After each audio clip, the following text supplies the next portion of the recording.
Step मैं समझाना एक अलग चीज है, बट अगर ये फिर से रिपीट होता है और मैंने ये प्रिंसिपल को पहले नहीं इन्फॉर्म कर रखा, तो इसमें एक तरीके से मेरी भी गलती है। तो उसमें प्रिंसिपल को पहले से ही इन्फॉर्म कर दूंगी और उसको एक वार्निंग दूंगी कि अगर उसने ऐसा फिर से किया तो फिर उसको इसके लिए उसको प्रॉपर मतलब या तो उसे रस्टिकेट भी करा जा सकता है, या फिर उसके खिलाफ कोई और भी स्ट्रिक्ट एक्शन लिया जा सकता है। प्लस मैं स्टूडेंट्स को ही बोलूंगी कि बेटा अगर आपसे कोई स्कूल में अगर कोई किसी भी चीज के पैसे मांगे, फर्स्ट ऑफ ऑल आपको उस चीज के रिगार्डिंग अपनी क्लास टीचर से कंसर्न करना है कि मैम इस पर्टिकुलर चीज के लिए एक्स्ट्रा चार्जेस हो रहे हैं, क्या हमें पे करना चाहिए। अगर वो टीचर अगर आपकी क्लास टीचर उस चीज के लिए बोल रही है तो आप करिए, वरना फिर बिना किसी चीज के कि कोई भी टीचर कुछ भी पैसे मांगे ऐसे नहीं देने हैं किसी को भी। तो उसके लिए हम मुझे सबको इन्फॉर्म करना जरूरी है sir. Thank you sir. Okay Shivani. और यदि वन बच्चे ही क्वेश्चन। बोले मैम कि हमने ही दिए हुए हैं अपने से करके, मैम बच्चे ही कहें कि हमने, सर ने नहीं मांगे, हमने ही एक्स्ट्रा दिए हैं ऐसा करके। अच्छा, अगर सर इस केस में सर अगर ऐसे बोलते हैं कि हाँ बच्चे अगर बोले कि नहीं मैम हम ही नहीं दिए, तो मैं बच्चों से ये बोलूंगी बेटा देखो ये सब चीजें होती हैं, ये सारी सारी चीजें करप्शन में आती है। अगर हम स्कूल लेवल से ही अगर हम करप्शन स्टार्ट करेंगे कि थोड़े थोड़े पैसे देके कि हम आपका पर्पस ठीक है कि आपको लैब में एक्स्ट्रा टाइम अटेंड करना है, किस पर्पस के लिए, अपना कुछ काम करने के लिए। अगर आपको एक्स्ट्रा टाइम चाहिए लैब में कुछ काम करने के लिए, तो आप एज अ कंप्यूटर टीचर आप मुझसे कंसल्ट कीजिए कि मैम ये मेरा पर्टिकुलर काम है। अब जब लैब पीरियड फ्री होगी, जब आपका पीरियड फ्री होगा, ये मेरी ड्यूटी है कि मैं आपको सिस्टम अलॉट करवाऊं, या फिर आपका वर्क कैसे कंप्लीट होगा वो चीज मेरी जिम्मेदारी है। बट अगर आप एक्स्ट्रा चार्ज देंगे तो इसके लिए कल्प्रिट आप भी हैं और वो सर भी हैं। तो ये चीज इस तरीके से उनको समझाऊंगा। Okay Shivani. Thank you ma'am. Now have one question from our yes candidate mister Ramesh ji. Okay, as you know he is going for RPSC sir. Librarian. Yes. Hello ma'am. Hello sir. Sir sir जैसे sir जो library period होता है उस time पे बच्चों का जो वो कंसंट्रेशन उतना नहीं होता, क्योंकि उस टाइम पे स्पोर्ट्स डे वगैरह चल रहे होते हैं, तो बच्चों को बाहर जाना, बाहर स्पोर्ट्स खेलने में ज्यादा इंटरेस्ट होता है। तो आप बच्चों को कैसे उनका इंटरेस्ट क्रिएट करेंगे कि वो लैब में ही बैठे रहे या फिर वो स्पोर्ट्स में जाएं। उनका लाइब्रेरी पीरियड है, सॉरी। उनका लाइब्रेरी जो ये पीरियड है ना, तो मैं बच्चों को बताऊंगा लाइब्रेरी में उनके इंटरेस्ट की नई नई जो बुक्स आई हुई है, जो स्टोरी की बुक हो सकती है, चुटकुले की बुक हो सकती है, उनके स्टैंडर्ड के हिसाब के उनका इंटरेस्ट जानकर मैं बताऊंगा कि अभी लेटेस्ट जो बुक्स वगैरह आ रखी है, आप उनको एक बार पढ़ो। और गेम्स है किताबें। ऐड करो। हाँ, गेम्स की किताबें ऐड कर सकते हैं। गेम्स के संबंधित किताबें भी, उनसे जो गेम्स होते हैं उनसे संबंधित किताबें बताएंगे ताकि वो गेम्स के साथ साथ अपना ज्ञान भी इंक्लूड कर सके। Very good. Now giving chance to mister Ramesh ji. Ramesh ji have one question from your friend mister, and he want to answer as a librarian. कोई भी क्वेश्चन पूछिए आप सही राम जी से। सैयाम जी, मुझे आप ये बताइए कि ये गूगल वगैरह है अपने जो ब्राउजर है, तो ये ब्राउजर की तो अपना है ही। अब अपने को जो है ना मेटा ब्राउजर है ना, उसकी क्यों आवश्यकता पड़ी? मेटा ब्राउजर क्या होता है? मेटा ब्राउजर डाटा के बारे में डाटा होता है जो काफी डाटा का इकट्ठा करके होता है। उसमें अपन एक बार में जो क्लिक करते थे वो डाटा सारा रिकॉर्ड हो जाता है। बाद में उसमें हम तुरंत जो भी जानकारी प्राप्त होनी है वो तुरंत जल्दी मिल जाती है। कुछ ऐड करना चाहेंगे मिस्टर रमेश आप भी? मेटा ब्राउजर में मेरे हिसाब से जैसे ये गूगल है, बिंग है, अपने अगर ये गूगल पे ये सर्च किया, कोई भी चीज सर्च की, तो वो गूगल अपने को बहुत सारी वो चीजें बता यस। देगा। और मेटा ब्राउजर का ये काम है, अगर वही चीज अपन मेटा ब्राउजर पे ये सर्च करते हैं, तो राइट। मेटा ब्राउजर सारे जितने भी जो ब्राउजर है उन सब की जो इंफॉर्मेशन कलेक्ट करके हमें एक जगह ला देगा। एक जगह लगे। वो ओके। मेटा ब्राउजर है आज, इसलिए जो ये शोध वगैरह होते हैं उनमें मेटा ब्राउजर काम में लेते हैं। जी सर। वंडरफुल। नाउ आस्किंग अवर कैंडिडेट मिस्टर इंग्लिश एक्सपर्ट राजन। राजन, आप एक क्वेश्चन पूछिए, बताइए किन से पूछना चाहेंगे आप? जी शिवानी मैम से। Okay, ask your question. शाबाश। Hello ma'am. Hello sir. Sir, ma'am जैसे आप सपोज करो आप मिड टर्म में आपका जो ट्रांसफर हो जाता है किसी रिमोट बॉर्डर एरिया पे मैम, तो सर मैम उस जो स्कूल जो इसमें आपका ट्रांसफर हुआ है, वहाँ की जो लोकल जो पेरेंट्स हैं, जो कम्युनिटी हैं, वो बहुत हॉस्टाइल हैं स्कूलिंग को रिगार्डिंग। तो वो जो आप जब गए तो आपने देखा कि जो आपका जो क्लासरूम है सारा खाली है, क्योंकि वहाँ के जो ट्रेडिशनल नॉर्म्स हैं वो स्कूलिंग को सपोर्ट नहीं कर रहे हैं। तो स्कूल के नॉर्म्स के और रूल्स के को ध्यान में रखते हुए आप क्या स्टेप्स लेंगे जिससे जो स्कूल्स के बच्चों की अटेंडेंस है वो वापस आ जाए, और वो जो सर कम्युनिटी हॉस्टाइल किस चीज को लेकर है? ट्रेडिशनल स्कूलिंग सिस्टम को लेकर सर। ओके ओके, ठीक है sir, thank you for that question. Sir बहुत सारी जगह ऐसे होता है कि जहाँ पे एजुकेशन का लोगों को इम्पोर्टेंस कम पता होता है, वो ट्रेडिशनल स्कूलिंग में इतना बिलीव नहीं कर सकते। तो सर उस केस में हमारा मेन एम ये वही रहता है, लोगों को स्कूलिंग की इम्पोर्टेंस बताना। गवर्नमेंट ने भी काफी सारे स्कीम्स लेके आ रखी है जिससे कि बच्चों को हम लोग मैक्सिमम टू मैक्सिमम एनरोल हो सके क्लास में। हाँ, अगर बच्चे जैसे एनरोल्ड है और वो अटेंड नहीं कर रहे हैं, तो उस केस में हम उनके पेरेंट्स से मतलब by through the phone communicate कर सकते हैं और उनको ये चीज बता सकते हैं कि इतनी मिनिमम अटेंडेंस कंपलसरी, वरना उन बच्चों का नाम कट सकता है। तो वो उस चीज से उनके पेरेंट्स को भी ये चीज पता चलेगा कि नहीं, कि नाम कट गया तो जो उनके नाम की वो जो स्कॉलरशिप जो उनको मिलती है, क्योंकि स्कूल्स में क्या होता है, बच्चों को स्कॉलरशिप मिलती है और प्लस उसमें स्कूल्स में पेरेंट्स को ये भी रहता है कि हाँ हम लोगों को एक सर्टिफाइड एजुकेशन मिलेगी जो उनकी आगे जो कि उनके आगे जॉब में हेल्प करेगी। मैं उनको ये चीज समझाऊंगी कि ट्रेडिशनल स्कूल सिर्फ और सिर्फ आपको नॉलेज नहीं दे रहा, वो आपको एक सर्टिफिकेट दे रहा है कि आपका बच्चा 12th पास है, अब वो कहीं पे भी अप्लाई कर सकता है। हाँ हाँ, अगर आप उसको नॉलेज घर पे दे सकते हो बहुत ही ज्यादा अच्छी बात है। वो चीज एक एक्स्ट्रा एड ऑन हो सकती है, बट वो चीज स्कूल को रिप्लेस नहीं कर सकती इस तरीके से sir. Okay, Shivani, have one question from our candidate, Mr. Nikhil. And you know, today is first day and going for yes. special education, TCT special. Okay, पूछिए। Hello sir. Hello madam. हाँ जी sir. Sir जो hearing impaired student है sir, उनके लिए कौन कौन सी techniques या technology हम यूज कर सकते हैं कि वो क्लासरूम में अच्छे से और बेटर तरीके से समझे?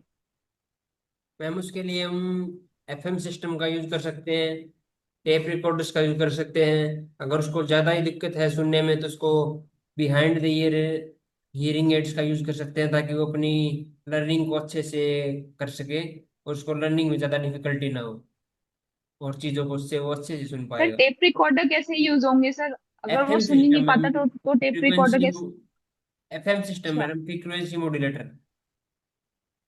Okay okay sir. Okay, okay, thank you now sir. giving chance to Mubashira madam. Mubashira, whom do you want to ask question? कोई भी मेंबर आपके चॉइस से। सर इंग्लिश, एम इंग्लिश में। Yes, Mister Rajan. Yes ma'am. Sir who is your favourite writer? Ma'am there are plenty of writers I like, but recently I go sir to आपकी आवाज नहीं आ रही। ma'am, there are plenty of writers I love to read, but recently I'm reading a novel called Shiva Trilogy. So it is based on mythology of in Indian mythology. So उसका writer है Amish. Sir ये कहाँ, writer कहाँ के हैं? Sir ma'am ये कहाँ से इंडिया पढ़? के ही हैं, राइटर अमिश नाम है उनका। Okay sir. तो उन्होंने सर बहुत ऐसा क्यों होता है कि इंडियन राइटर्स भी बहुत फेमस है, मतलब अच्छे राइटिंग करते हैं, जैसे कि के आर नारायण, आर के नारायण है और सरोजनी नायडू है, तो ऐसा क्यों कि बहुत कम लोग फेमस हो पाते हैं? उन दूसरों के करिकुलम में उनकी जो लिटरे वर्क है वो बहुत कम इंक्लूड किया जाता है दूसरी कंट्रीज में। और जो ब्रिटेन के राइटर्स हैं और जो अमेरिकन राइटर्स हैं उनको हमारे करिकुलम में बहुत ज्यादा मतलब उनको फॉलो किया जाता है, तो इंडियन राइटर्स को उतना पब्लिसिटी वेटेज। क्यों नहीं मिलती, इतना फेमस क्यों नहीं मिल जाता? मैम इसके काफी सारे कारण हो सकते हैं। जितना मैं रिकॉल कर पा रहा हूँ कि जो ब्रिटिश से जो ये स्टार्ट हुआ था रेनेसां पीरियड, और मैम जो कॉलोनियल पीरियड था, तो जो स्टार्टिंग जो हुई राइटिंग राइटिंग इंडियन कल्चर में भी काफी फेमस थी, बट आफ्टर कॉलोनियलाइजेशन तो जो जो इंडियन राइटर्स थे उनका धीरे धीरे ग्रोथ हुई, और जो जो फेमस वर्क जो पहले से चलते आ रहे थे उनका जो इन्वॉल्वमेंट है वर्ल्ड वाइड ब्रिटिश राइटर्स का और फॉरेन राइटर्स का ज्यादा था। क्योंकि जो लैंग्वेज बैरियर है वो बहुत मैटर करता है। तो वर्ल्ड वाइड इंग्लिश जो है ज्यादा बोली जाती और पढ़ी जाती है, क्योंकि कॉलोनाइजेशन की वजह से। इसलिए उनका जो वर्क है वो ज्यादा पॉपुलर हो पाया। उनका जो जो लाइफस्टाइल कल्चर है उसमें जो नॉवेल्स थे, जो भी लिटरेरी वर्क हुआ, तो वो जो लैंग्वेज बैरियर एक मेजर रीजन था जिसकी वजह से इंडियन राइटर्स का जो था इतना वो रिनाउंस नहीं हो पाए। धीरे धीरे उन्होंने भी अडेप्ट किया इंग्लिश को, फिर उस इंग्लिश बहुत सारे इंग्लिश वर्क्स को ट्रांसलेट किया उन्होंने हिंदी में, और हिंदी वर्क भी बहुत सारे फिर धीरे धीरे इंडिपेंडेंस के बाद और इंडिपेंडेंस के दौरान फ्रीडम फाइटर्स जो हुए उन्होंने भी बुक्स लिखी। तो धीरे धीरे इसका भी ग्रोथ हुआ। बट कंपैरेटिवली अगर अपन बात करें इंडियन राइटर्स की, तो language barrier I think most वो है कि जो फैक्टर जो इफेक्ट करता है इसकी। Okay. Now giving chance to Manisha madam. Manisha, whom do you want to ask question? Anybody? Online, offline, sir whatever. Narayan sir. Okay, Mr. Narayan, get ready. Ji ma'am. Sir आपके school में practical exam चल रहा है और उस दौरान जो external examiner है उसके सामने छात्र घबराहट में अपना कोई कोड रन नहीं कर पा रहा है, और आप इंटरनल एग्जामिनर के रूप में उसे कैसे हेल्प करेंगे, क्या करेंगे उस सिचुएशन में कि बच्चा अच्छे से अपने आप को साबित कर पाए। Okay ma'am, thank you for the question ma'am. क्या होता है मैम, एग्जाम जो फियर रहता है वो हर एक के मैम, जैसे टीचरों का जो हम लोग भी परीक्षा दिला रहे हैं ना कहीं एक हर एक के मेंटलिटी में रहता है, एग्जाम का फियर रहता है। तो जो बच्चे जब एग्जाम दिलाने जाते हैं सब कुछ पढ़ कर जाते हैं, फिर भी उनके अंदर डर रहता है। तो वहां पर एग्जाम ड्यूरेशन में कई बार दिलाते हुए या एक्सटर्नल के पास आने के बाद जो है उनके अंदर फियर आ जाता है, डर जाता है, तो बच्चे जो है वहां पर जो है ना गलती कर बैठते हैं। तो ऐसे सिचुएशन में मैं सर से बात करूंगा, एक्सटर्नल सर से बात करूंगा कि सर ये बच्चे की जो रिकॉर्ड है वो काफी अच्छा है, वो उनके अंदर फियर आ गया है, आपके सामने थोड़ा सा वो अपनी बात वो उनकी वजह से वो प्रोग्राम रन नहीं करा पा रहे हैं, तो कहीं ना कहीं थोड़ा सा उनको समय दीजिए सर, गैप दीजिए, वो बच्चा जरूर वो करके दिखाएंगे। इस तरीके से मैं सर से बात करूंगा, और बच्चे को भी जाकर मैं उनको काम करूंगा कि उसको डरने की आवश्यकता नहीं बेटा, अपने ही टीचर है, मैं हूँ, साथ में हूँ, आप जो है थोड़ी देर रुक जाओ, फिर सर जो है अन्य बच्चों का जब तक लेकर आ रहे हैं इंटरनल वाइवा वगैरह जो भी है प्रोसेस, तब तक आकर फिर आप काम होकर आप प्रोग्राम को रन कराइए और बनाकर फिर सर को दिखा दीजिएगा ऐसे। तो इस तरीके से मैं सर को उनके फेवर में मैं बात करूंगा मैं, क्योंकि मुझे पता है कि कौन बच्चा कैसा है, किस तरीके का है, ये अपना रखूंगा मैं व्यू।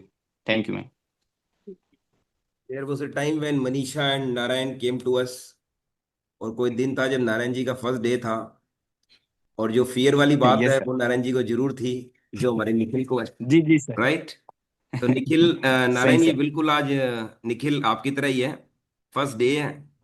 ठीक है, अपनी तरफ से पूरी अच्छा ओके, कोशिश, और निखिल को बेस्ट कोई विश बात नहीं सर, वो सबसे डे बाय पहले। डे जो है वो इम्प्रूवमेंट होते जाएंगे। हाँ, मोटिवेट करो भाई निखिल को भी। Yes Nikhil, now I am giving you chance. किन से पूछना चाहेंगे आप क्वेश्चन, बताइए। नारायण जी से मिलेंगे। अरे नारायण जी से ही पूछोगे, चलिए ठीक है, आपकी मर्जी। सब्जेक्ट क्या है सर आपका? कंप्यूटर। मेरा कंप्यूटर साइंस है सर। सर कंप्यूटर साइंस में ये था, कंप्यूटर के बारे में बताइए। हाँ, ये देखो सही राम जी आपकी हेल्प कर रहे हैं, ये बहुत इंटेलिजेंट पर्सन है, ये लाइब्रेरियन है, ऑलरेडी गवर्नमेंट जॉब में है, स्कूल लाइब्रेरियन। अब हमारी मनदीप मैडम भी आ गई है भाई। Mandeep madam, there is a system of coming right 12 o'clock next time, okay? Otherwise you okay sir. Want complimentary में सीरियसनेस बहुत जरूरी है। 12 बजे का मतलब बिल्कुल 12 बजे, that you can okay sir. Enjoy, और खूब एंजॉय करो क्लास को। तो मनदीप मैडम, कोई क्वेश्चन ओके। लेकर आए हो आप आज अच्छा सा? No sir no. तो मैडम फिर हम आपसे पूछेंगे क्वेश्चन, और चांस हाँ देते जी हैं रेशम को। Resham, have one question from Mandeep. Okay sir. Hello Mandit ma'am. Hello ma'am. Good afternoon ma'am. Good morning ma'am. Ma'am जैसे आपकी क्लास में बच्चे हैं वो पूरा जो साल होता है वो मैथ नहीं पढ़ते मैम, उस पर ध्यान नहीं देते इतना, और जैसे ही एग्जाम एनुअल एग्जाम होते हैं उससे 1-2 महीने पहले पैनिक करने लगते हैं कि हमें तो मैथ में कुछ नहीं आता, फेल हो जाएंगे हम तो, ऐसे करके वो डर रहे हैं मैम बिल्कुल। तो ऐसी सिचुएशन में आप क्या करेंगे और उनको कैसे समझाएंगे ma'am? Sorry ma'am, I don't know the answer. आप बता दो ma'am. Now Resham, you yourself have to answer. Okay ma'am. Ma'am सबसे पहले तो उन बच्चों का जो पैनिक कर रहे हैं, जो उनको फोबिया है मैथ्स का, सबसे पहले उसको दूर करेंगे मैम। उनको समझाएंगे कि पैनिक करने से ऐसे कुछ नहीं होगा, अभी भी हमारे पास टाइम है इतना कि हम स्मार्ट स्ट्रेटेजी से बहुत अच्छे मार्क्स ला सकते हैं। तो मैम उनको पूरे मैथ्स का बर्डन देने की बजाय हम उनके लिए है ना एक कस्टमाइज्ड स्टडी प्लान बनाएंगे, जिसमें प्रीवियस ईयर क्वेश्चंस होंगे और एनसीईआरटी के जो मोस्ट इंपोर्टेंट क्वेश्चन है ना उसका मतलब स्टडी प्लान बना के उनको देंगे, ताकि वो बच्चे एक सेफ जोन में आ सके। फिर उनको मैम ये बताएंगे कि आप इनको बार बार रिवाइज करो, ये नहीं है कि कुछ भी न्यू पढ़ने की कोशिश करो कि हम ये भी पढ़ ले ये भी पढ़ ले। ये मत सोचो कि पूरा मैथ कंप्लीट करना है अभी हमें। जो मैं उनको दूंगी मैम, इंपॉर्टेंट क्वेश्चंस दूंगी, फॉर्मूलाज दूंगी, उनको बार बार रिवाइज करवाऊंगी, जिससे उन बच्चों का थोड़ा सा बेस क्लियर हो जाए, थोड़ा सा बेस स्ट्रांग हो जाए, ताकि वो एक सेफ जोन में आ जाए मैम।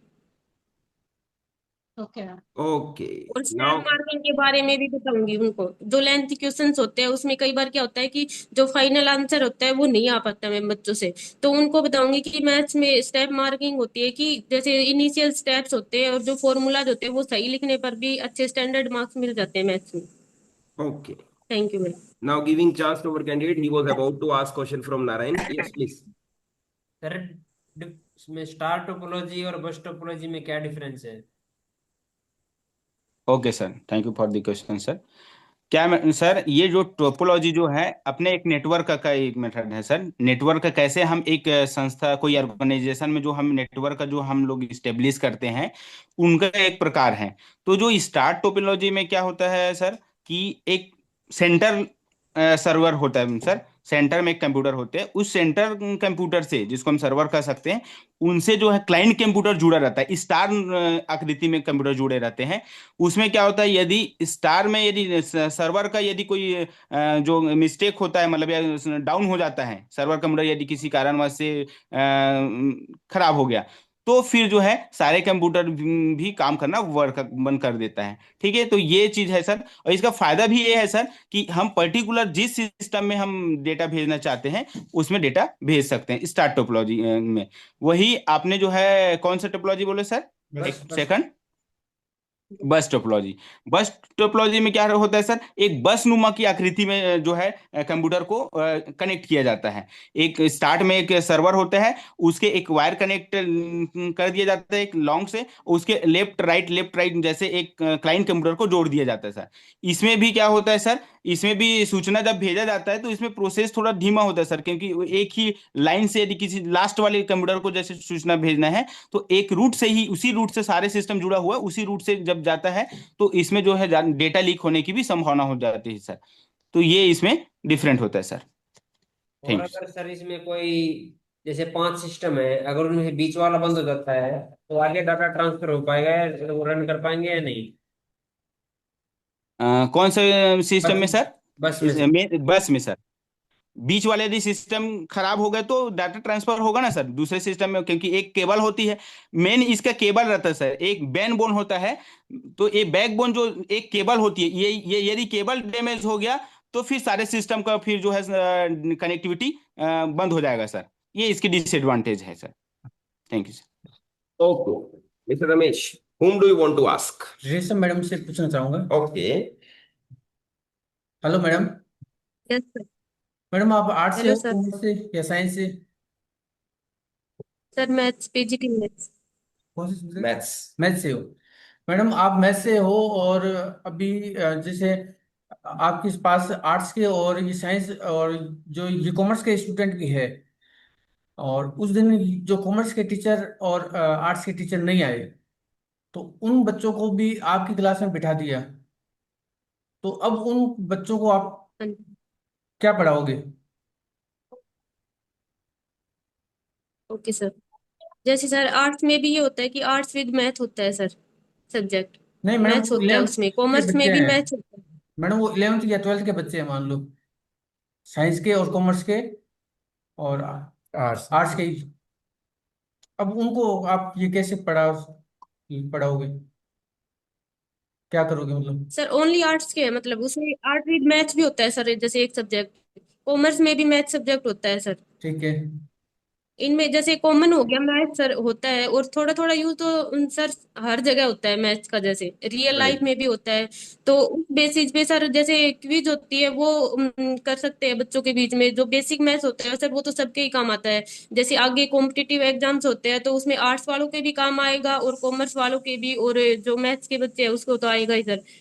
तो ऐसे करके हम जो बेसिक टॉपिक्स होते हैं सर वो इंक्लूड कर सकते हैं, उनके बारे में बच्चों को बता सकते हैं, जिससे हमारी क्लास भी डिस्टर्ब नहीं होगी और वो बच्चे भी सीख पाएंगे सर उसके बारे में। बिल्कुल सही। Thank you madam. Thank you. Very good, very good.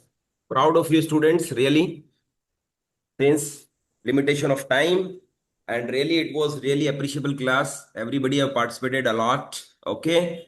And today, as you all know, our new student Nikhil. तो सबसे पहले निखिल को बेस्ट विशेस दे दीजिए सभी जने। लो भाई Nikhil, everybody is giving you best of best luck. Of luck. Okay.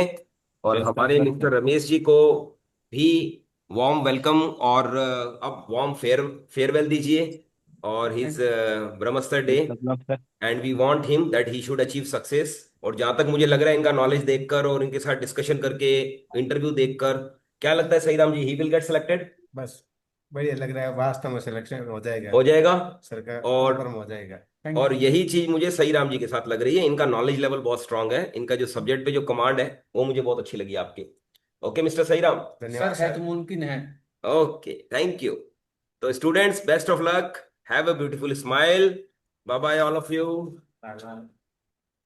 हाँ जी, बाय बाय कर दीजिए भाई एक दूसरे को, और take care, will meet tomorrow, happy faces, bye bye, see you.